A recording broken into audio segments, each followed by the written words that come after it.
vicino a me, sembra talmente evidente che in fondo Mais ça va pas, t'es malade ou quoi?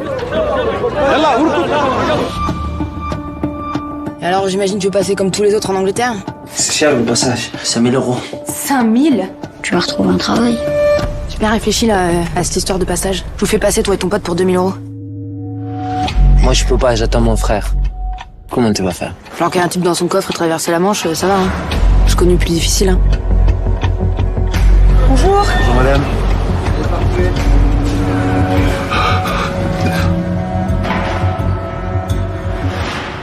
Alright. Un vrai jeu d'enfant. T'as pas d'autres clients à me faire passer? Je suis pas passeur, c'est dégueulasse. Je suis sûr que je peux le refaire. C'est trop dangereux. Tes potes, ils ont besoin de nous on a besoin de thunes. C'est pas compliqué, quoi. Ok, d'accord. 50-50. Deal.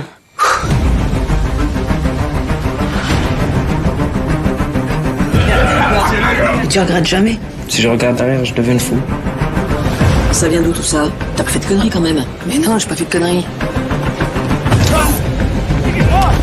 Tu sais ce que tu risques si tu te fais prendre? Mais j'ai failli finir en tôle, connard! Je t'ai dit, c'est dangereux. Bon, qu'est-ce qu'on fait alors? C'est fini, c'est bon, on arrête? J'ai pas dit ça, non.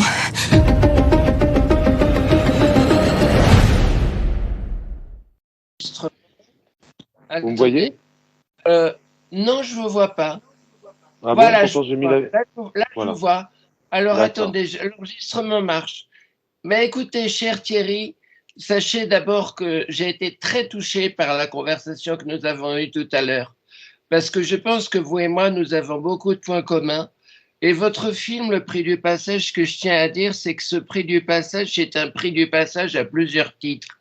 D'abord, le Prix du Passage, c'est le prix que payent les migrants pour passer, le prix réel en argent que payent les migrants pour passer en Angleterre à cette jeune femme, interprétée par Alice Isas dans le film.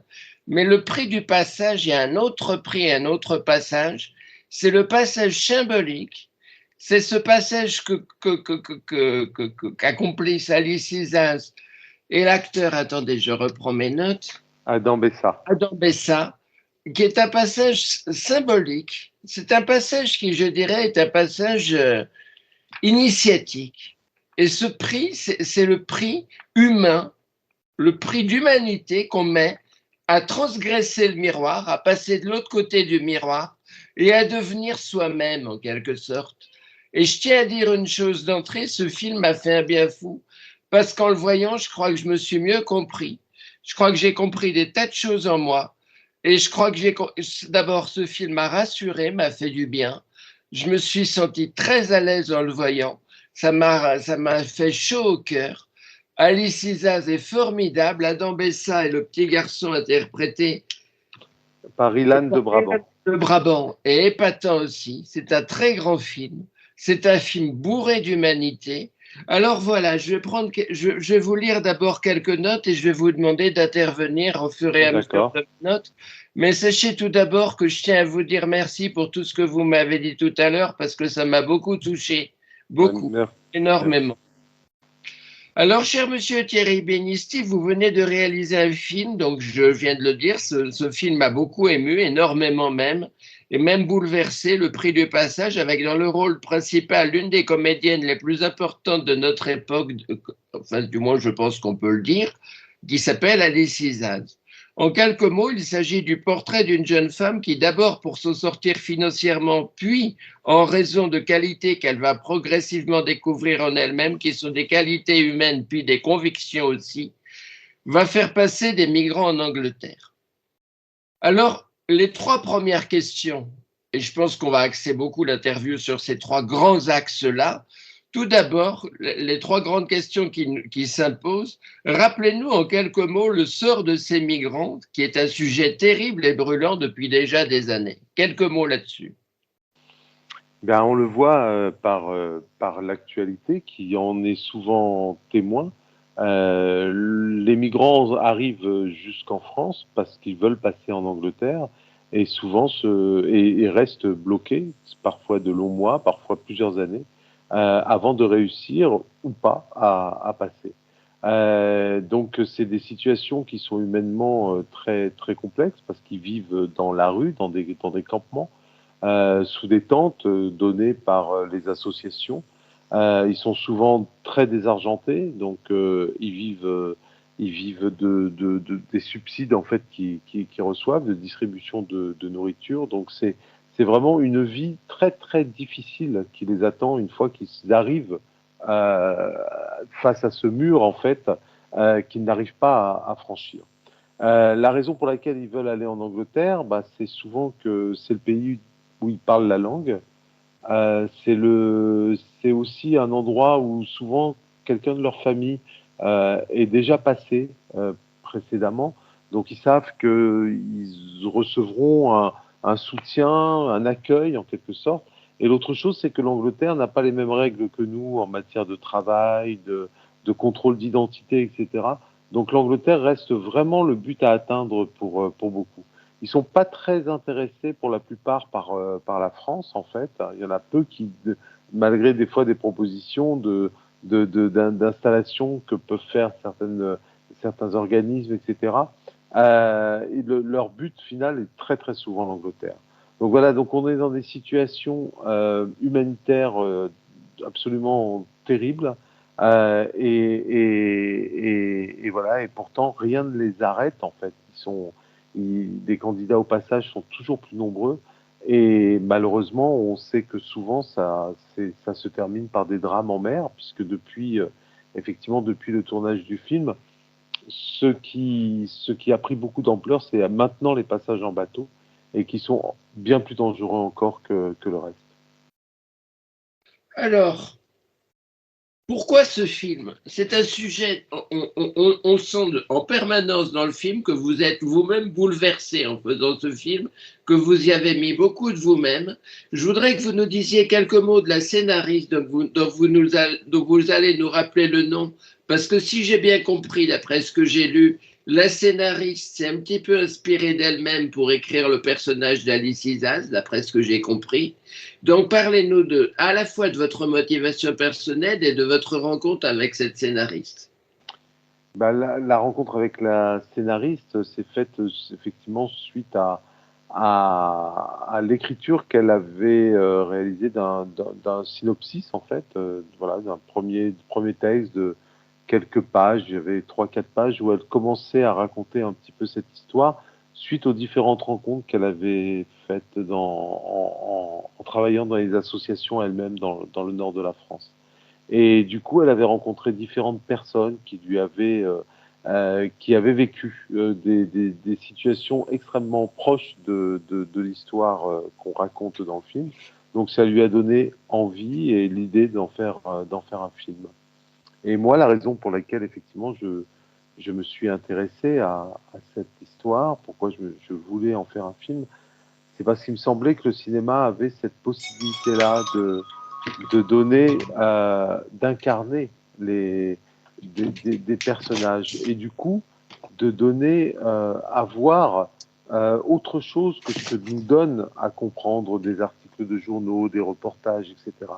Là, on avait la possibilité avec quelqu'un, un Walid incarné par Adam Bessa, de de mesurer vraiment la, la part de tout ce que ça voulait dire que d'abandonner son pays, d'abandonner sa famille, d'abandonner sa langue même pour la plupart, de renoncer en quelque sorte à tout son passé, et quelle était cette force vive qui les animait pour avoir cette énergie malgré les risques, malgré les dangers que ça représente, de ce que ça voulait dire d'avoir cette force pour accepter de changer de vie, en fait.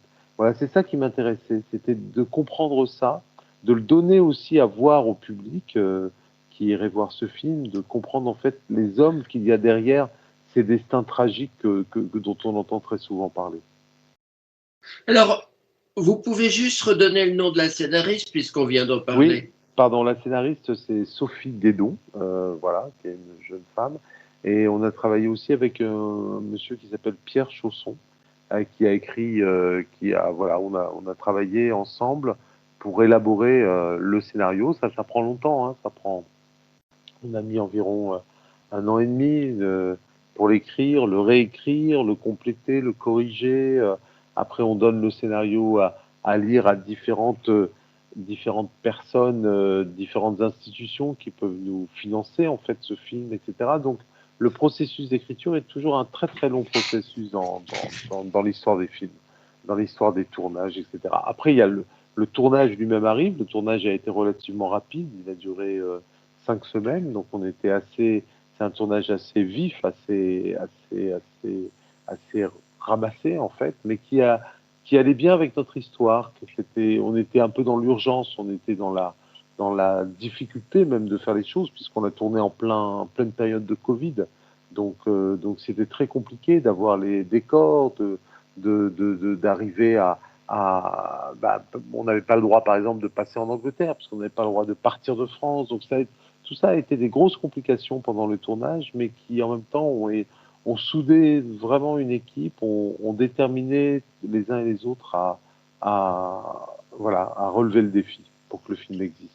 Alors, moi, il y a deux questions enfin, il y a plein de questions que j'ai envie de vous poser. On va prendre, si vous voulez bien, une petite demi-heure pour faire ça, parce qu'il faut quand même en parler de ce film.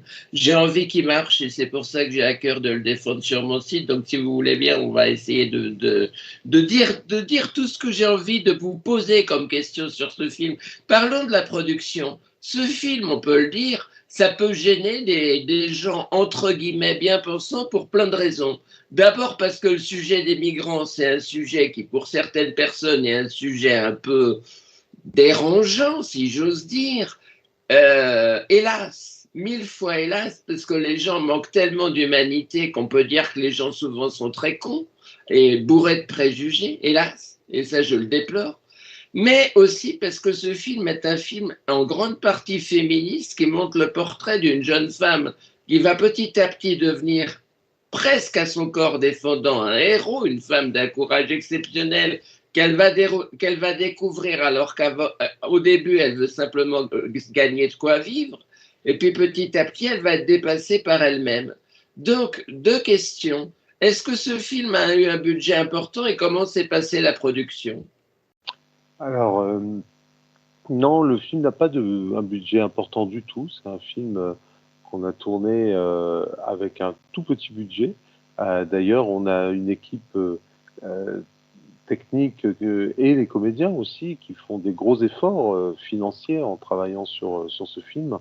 La production aussi, mais on l'a fait avec l'argent qu'on avait et ça nous a suffi parce on a trouvé toutes les solutions qu'il fallait parce qu'il y avait un tel désir que le film existe qu'on s'est tous mis en quatre vraiment pour trouver toutes les solutions possibles pour que les choses se fassent. Voilà. Alors, et une fois de plus, je le redis, le film n'a pas récolté beaucoup d'argent pour se fabriquer, mais c'était pas grave parce que d'une certaine façon, moi, ça nous mettait vraiment, nous aussi, dans l'état d'urgence qui était l'état d'urgence proche des personnages. Et ça, je trouve que ça se traduit aussi quand on voit le film par une forme de fébrilité que peut avoir la caméra, comme une urgence de chaque plan, la rapidité et la tension du montage participent en fait à ce récit. Et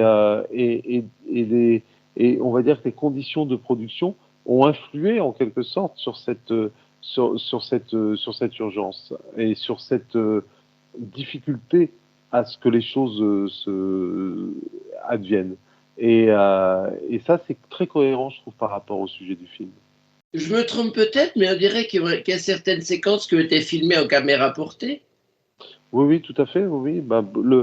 L'ensemble du film, d'ailleurs, est toujours avec une caméra qui vibre un petit peu, parce qu'effectivement, elle est portée par l'épaule du chef opérateur. Et ça donne un accent de fragilité, finalement, parce que quand le cadre n'est pas défini complètement, qui bouge toujours un petit peu, etc., ça participe à cette fragilité qui entoure les personnages, à leur à leur vulnérabilité aussi. Et c'est pour ça qu'on a fait le choix de cette caméra portée. Donc voilà, mais on recherche toujours quand on fait un film comment la forme et le fond vont pouvoir se correspondre. L'un va pouvoir exprimer l'autre. Et voilà, là, ça a été une manière de répondre à cette question. Alors parlez-nous de la collaboration d'une part avec Alice Isaac, qui est tout simplement géniale dans le film et qui peut-être trouve l'un de ses plus beaux rôles, même si elle a déjà joué beaucoup de rôles très importants dans de très beaux films, et aussi avec les autres grands comédiens du film, dont Adam Bessa et Ilan de Brabant, que je trouve tous les deux absolument géniaux. Bah oui, en fait, Alice, ça a été effectivement la première à rentrer dans le film, parce que quand je l'ai rencontrée, j'ai eu assez vite la conviction que c'était elle qui devait incarner le personnage de Natacha. Elle avait toute sa force, toute sa fragilité aussi, et toute sa grâce et sa lumière. Donc c'était important qu'elle voilà, qu'elle accepte dans un premier temps de faire ce personnage. Et elle y a mis beaucoup, elle a apporté beaucoup de choses, elle a su lui donner tous les accents de vérité qu'il fallait, de par son jeu, de par même son costume, a participé aussi à cette vérité, à son maquillage, son phrasé aussi, sa façon qu'elle a eu de travailler un petit peu cet accent du Nord. Et à côté, il y a eu Adam Bessa, effectivement, qui a donné aussi énormément pour devenir Walid. C'est un comédien assez exceptionnel, qui a une intensité incroyable, je trouve, qui a d'ailleurs a eu le prix d'interprétation à Cannes l'année dernière. Enfin oui, c'est en 2022 pour le film Arca, qui était aussi un très beau film, très très engagé. Et voilà, et tous deux, quand je les ai fait se rencontrer, ils ont vraiment formé très vite ce couple fort, qui n'est pas un couple amoureux, mais qui est un couple d'aventure, en fait, un couple d'action dans le film. Mais ce qui est très beau, vous savez, il y a une phrase qui est très belle, et ce film me bouleverse aussi pour cette raison-là. On parle toujours de l'amour, mais l'amitié, c'est aussi une très belle forme d'amour. Et c'est ce que ce film montre. L'amitié qui va se développer entre ces deux personnages, qui est une amitié comme ça. Et ça, c'est bouleversant.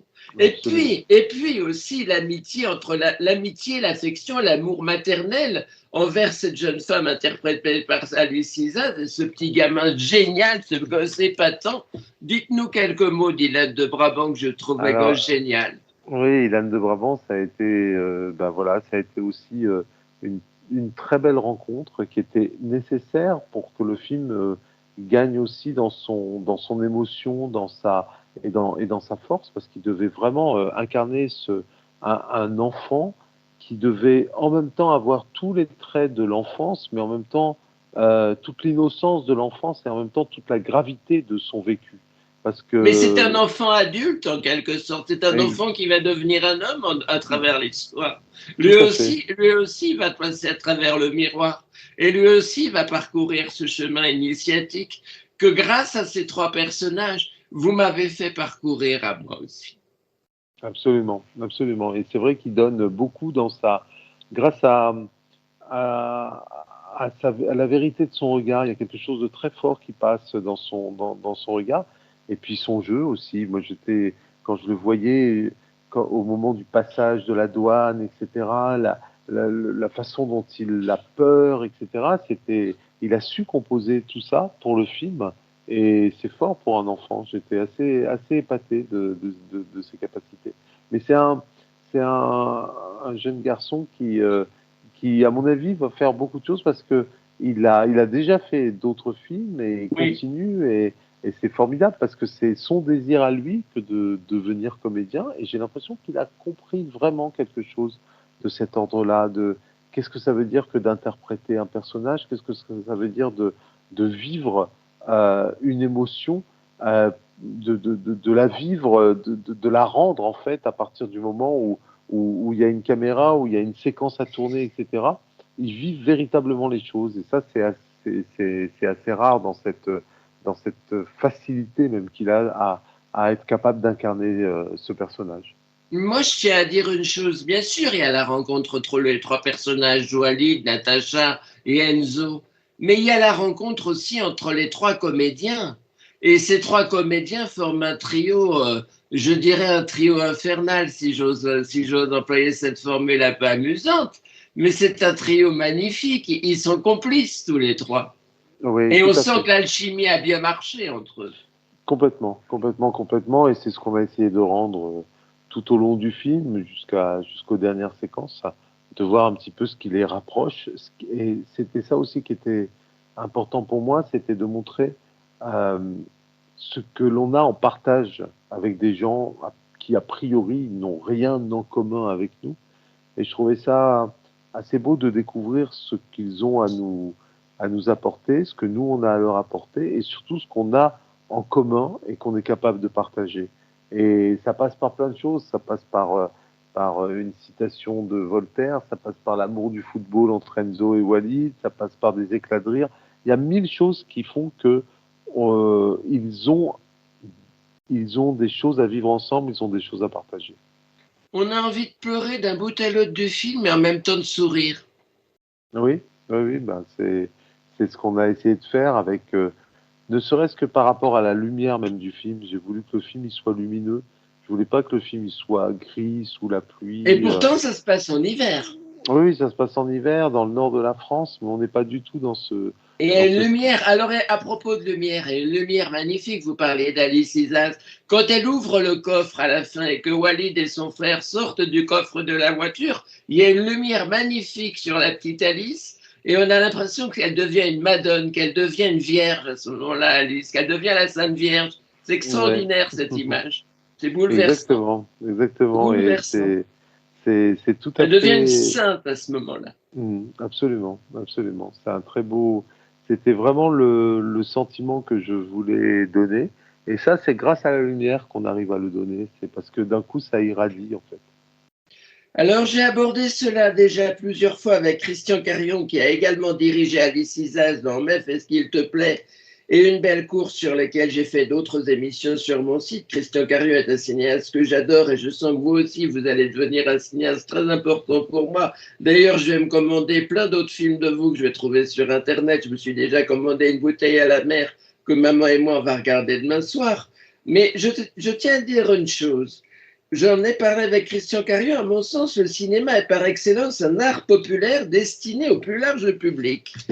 Moi, sur mon site, je m'efforce depuis toujours de parler de films que tout le monde peut comprendre, car à mon sens, le sens du cinéma est d'être un art populaire, un art grand public, ce qui ne signifie pas un art bête, ni un art qui n'en soit pas un. Au contraire, le sens de l'art et de toute forme d'art est de pouvoir toucher le plus grand nombre de gens possible.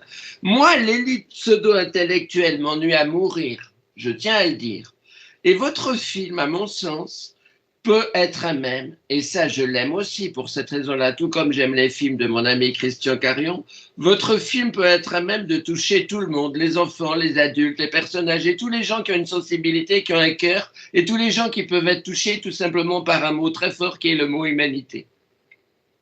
Oui, oui, je pense qu'effectivement que le cinéma peut avoir cette fonction-là de parler au plus grand nombre de sujets des fois difficiles, parce que c'est voilà, parce euh, il, il a cette capacité à, par le fait de raconter les histoires, d'être dans une salle dans le noir, de partager les émotions les uns avec les autres, etc. Ça donne ça. Voilà, c'est ça, c'est cette magie du cinéma qui fait que ça nous transporte, ça nous déplace même dans notre vie. On oublie même que ce que l'on fait, qui l'on est, etc. Le temps d'une histoire. Et je trouve que c'est vraiment, il faut utiliser ça, il faut utiliser cette force du cinéma pour non seulement divertir, dépayser, égayer le spectateur, mais aussi aborder des sujets qui peuvent être comme ça difficiles, mais qui d'une certaine façon lui donnent aussi à réfléchir de façon différente. Et ce qui est extraordinaire avec votre film, c'est que c'est un film sur un sujet terrible, un sujet tragique, un sujet très grave, mais en même temps un film dont on sort le cœur chaud, le cœur bien. On se sent bien en voyant ça, on se sent heureux. On se sent heureux parce que là-dedans, il y a une chose, malgré des moments terribles, il y a des moments très graves dans le film, notamment avec de véritables passeurs. Alors je tiens à dire une chose, l'image que vous donnez des véritables passeurs, parce que Natacha est une passeuse qui s'improvise passeuse, mais elle n'est pas passeuse au sens littéral du terme, elle devient passeuse par nécessité, puis par conviction petit à petit. Mais les véritables passeurs que vous montrez dans le film, excusez-moi de le dire, c'est des ordures, hein. Quels salauds ces gens! Alors, est-ce que vous pensez qu'il y en a qui sont comme ça, des passeurs? Ah ben c'est sûr, hein, moi j'ai même assisté à des procès de passeurs au tribunal de Dunkerque. Voilà, c'est des gens qui effectivement profitent de la nécessité des gens qui sont là et qui n'ont pas d'autre choix que de se confier à eux pour réussir à passer en Angleterre. Donc voilà, ils endettent leur famille, etc. Mais ces gens-là existent. Et alors après, c'est l'éternel problème, hein, de ceux qui profitent de la détresse des hommes. Et ça s'est vu dans toutes les périodes de nos vies, de notre histoire. Et je pense que ça existera toujours, malheureusement. Ce que je trouve très très fort dans ce film, c'est que c'est pas un film politique, c'est un film éthique. Oui. Un film éthique dont on ressort grandi. Moi, je suis sorti, je me suis dit, bah oui, moi je m'assume, je deviens moi-même, je danse de joie parce qu'à la fin, il sort du coffre, Walid et son frère sont sauvés, la petite Natacha arrive en Sicile avec son fils, elle part vers une nouvelle vie à laquelle Walid l'a incité de partir en Sicile. Quand il lui tend la carte postale, qu'il lui met la carte postale qu'il lui met 3 cartes postales dans les mains et qu'elle pose son doigt sur la carte postale Sicile. Mais c'est magnifique ça. Alors bon, je tiens à dire encore d'autres choses. Ce film est un récit initiatique, je l'ai déjà dit, c'est l'histoire de personnages qui vont être dépassés par leurs relations les uns avec les autres, mais aussi par des situations qui vont les transcender, les dépasser et les amener à se révéler et en se révélant eux-mêmes, à devenir les révélateurs les uns des autres. Mais vous vous rendez-vous compte qu'en amenant les personnages à se révéler les uns les autres, vous aideriez certains spectateurs à se révéler à eux-mêmes? Bah, c'est formidable, ça. C'est vraiment un grand cadeau que vous me faites en disant ça, parce que voilà, on n'imagine pas, on en rêve, mais c'est-à-dire quelle est la force d'un film, quelle est la force d'une histoire pour effectivement révéler un spectateur à lui-même. Alors que les personnages, oui, bien sûr, parce qu'on écrit leur histoire, parce qu'on sait ce qu'ils vont vivre, etc. Mais si cela influe sur la vie même d'un spectateur, c'est extraordinaire. Alors au début et à la fin du film, il y a une magnifique chanson en italien que Natacha, donc Alice Isal, chante en duo avec son fils, interprété par Hélène de Brabant, nous l'avons déjà dit plus d'une fois, en italien. Alors dites-nous quelques mots de cette chanson. Est-ce qu'elle a été écrite pour le film? Elle existait déjà? C'est quoi cette chanson? Alors non, effectivement, elle n'existait pas. Elle a été écrite pour le film parce voilà, c'était une façon d'incarner ce rêve un petit peu d'Italie chez Natacha. Donc on cherchait une chanson et on a eu l'idée effectivement de la faire composer plutôt que de prendre une chanson du répertoire. Et ça marche très bien parce que ce genre de chansons italiennes là, c'est des chansons qui égayent tout de suite, qui apportent de la lumière, qui donnent de l'ouverture et de la joie de vivre. Donc c'est pour ça que j'avais vraiment envie qu'il y ait ce genre-là de chansons dans le film. Je trouvais que c'était important. Et mine de rien, entre le début, c'est la chanson qui ouvre et qui ferme le film. Oui. Mais il se passe tellement de choses entre les deux moments, quoi. Effectivement, c'est. Et la chanson prend un tout autre sens. Exactement. À la fin. À la fin, elle devient un hymne. Et elle devient notre hymne. On a envie de s'identifier à cette chanson et on part la chanson dans la tête en dansant, en pleurant, en étant, je sais pas, moi je me suis senti tellement pas savoir ce que c'est que ce film pour moi. Bon voilà, Monsieur Binisti, merci 1000 fois d'avoir répondu à ces quelques questions. Je souhaite vraiment inciter le plus grand public possible, le plus large public à aller voir ce film. Et c'est un film, je l'ai déjà dit, mais je tiens à le redire, de moi qui souffre, qui ne va pas bien, qui a des problèmes de santé comme tout le monde. Mais moi, je souffre de dépression. Eh bien, je suis sorti plus fort, je suis sorti grandi humainement et j'espère que ce sera le cas de beaucoup de gens. Pour finir, parce que j'hésite pas à me faire ce petit plaisir, vous m'avez dit que vous admiriez beaucoup l'œuvre d'Isaac Bashevis Singer, dont ma mère et moi, nous sommes les traducteurs. Pouvez-vous nous dire un tout petit mot sur Singer et votre admiration pour lui? Ah bah Singer, ça a été une vraie rencontre dans ma vie avec la littérature. J'ai vraiment tellement aimé découvrir ce monde qu'il nous fait partager. Je crois que le premier que j'ai lu, c'était L'Esclave. Et je me souviens des bonds d'émotions que je faisais en lisant ce livre. C'est-à-dire que j'étais mais totalement remué, violenté même par le récit. Et c'est voilà une vraie rencontre avec la littérature. Et du coup, Isaac Bashevis Singer, c'est vraiment voilà l'auteur qui m'a accompagné longtemps. Et même si je ne l'ai pas relu depuis un petit moment maintenant, euh, c'est quand même quelqu'un à qui je pense souvent parce que il laisse chez le lecteur beaucoup de traces qui fait qu'après nos vies se référence beaucoup à des situations qu'il a décrites dans ses livres. Et que ce soit des romans, que ce soit des petites nouvelles comme Au tribunal de mon père, que ce soit des grandes fresques comme Le manoir et le domaine, Ou La famille Moscat. Voilà, la famille Moscat, etc. C'est épatant, Ennemi, une histoire d'amour. Génial.